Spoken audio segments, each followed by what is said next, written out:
Et donc je sors et je m'occupe de tout et la dame elle me dit: «Mais t'as parlé à qui?» Sans me préciser qu'elle était seule dans la maison.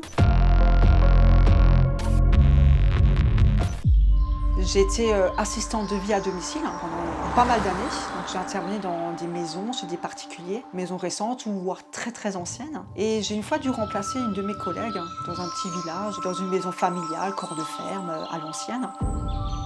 C'était une maison qui était en ressenti assez sombre.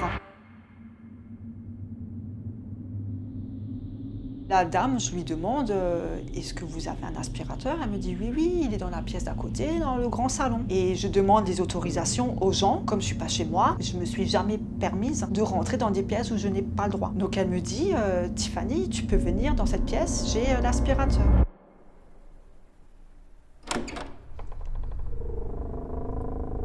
Et quand je suis rentrée dans cette pièce, il y avait ce coin sombre avec ce fauteuil. Et au début, je rentre et je me suis fait surprendre parce qu'il y avait quelqu'un d'assis dedans. Et il m'a observée, donc je me suis déjà excusée parce que j'avais l'impression de déranger.